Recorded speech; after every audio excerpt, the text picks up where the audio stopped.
बेटी से रिश्ता। कहानी मयंक और विभा की है। मयंक एक अच्छी नौकरी करता था, लेकिन विभा की जाति का ना होने के कारण विभा के माता पिता शादी के लिए नहीं मानते हैं। पर जब दोनों अपनी मर्जी से शादी कर लेते हैं तो क्या है विभा, 6 साल हो गया है शादी को, लेकिन एक दिन नहीं गया कि तुम माँ पापा को याद कर परेशान नहीं होती। मैं कितनी कोशिश करता हूँ कि तुम सब भूल जाओ। कोई नहीं भूल पाता है मयंक। माँ पापा को कोई कैसे भूल सकता है।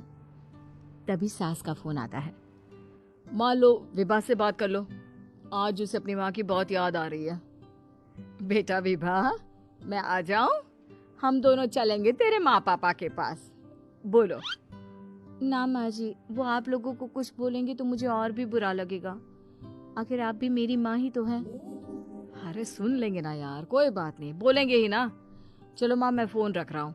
वो क्या है ना, आज विभा को लेकर डॉक्टर के पास जाना है। बहुत दिनों से इसके सर पर लगातार दर्द हो रहा है। अरे हाँ हाँ, ले जा बेटा, सर दर्द को हल्के में नहीं लेना चाहिए।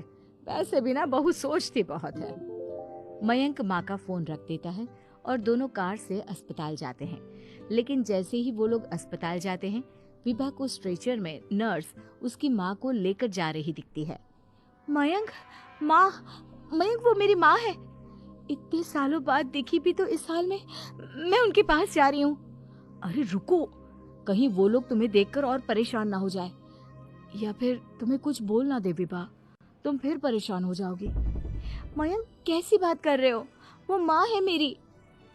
विभा पास खड़े अपने चाचा चाची से बात करने की कोशिश करती है, लेकिन वाह, तेरे जैसी बेटी जिसकी हो वो तो मर ही जाए तो अच्छा है। वैसे पार्क में पैर फिसला है तेरी माँ का, रीढ़ की हड्डी टूटी है। रिद्धि को चाची की बात का बिल्कुल बुरा नहीं लगता। शायद वो सुन ही नहीं रही थी कि चाची क्या कह रही थी। वो सीधे माँ के कमरे में जाती है। कौन है आप? ये मेरी माँ है, मेरा नाम रिद्धि। रिद्धि नाम है ना आपका? दर्द में भी ये आपका ही नाम ले रही थी। हाँ, ये सुनते ही रिद्धि का कलेजा मुंह में आ जाता है। ये वही माँ है जिसने कड़े शब्दों में ये कह दिया था कि अब तेरा मेरा रिश्ता खत्म। फिर रिद्धि का पति मयंक भी वहां आ जाता है। सामने खड़े होते हैं रिद्धि के पिता। पापा, क्या हुआ माँ को?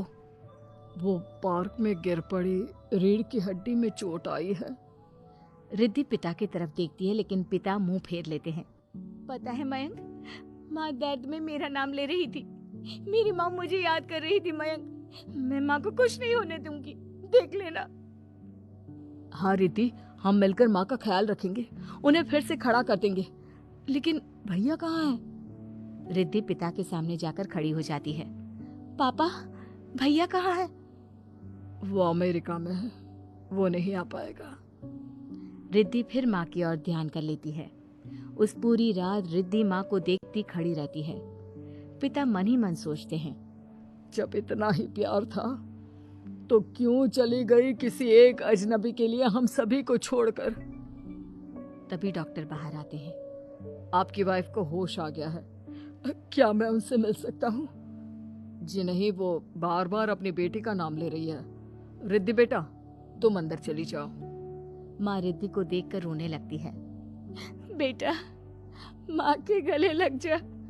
मैंने तो सोचा था तेरा चेहरा देखे बिना ही मर जाऊंगी। ऐसे कैसे? भला मैं अपनी माँ को कुछ कैसे होने दे सकती हूँ? माँ उठने की कोशिश करती है, लेकिन वो उठ नहीं पाती। देखिए, आपकी रीढ़ की हड्डी में फ्रैक्चर है।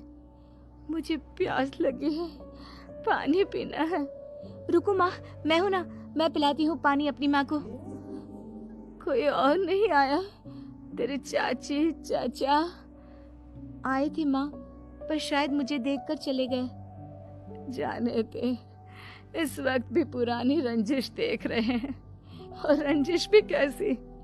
माँ अपनी बेटी से नाराज ही तो थी। रिद्धि अब पूरे समय माँ के साथ रहती है। उनके हर काम को करने में उनका सहारा बनती है। फिर एक रोज, आज आपको चलने की कोशिश करनी थी, लेकिन हमारे फिजियो के डॉक्टर नहीं आए जो आपको पकड़ कर चलाते, तो फिर आज। डॉक्टर साहब, मैं हूं ना, मैं माँ को चलने में मदद करूंगी।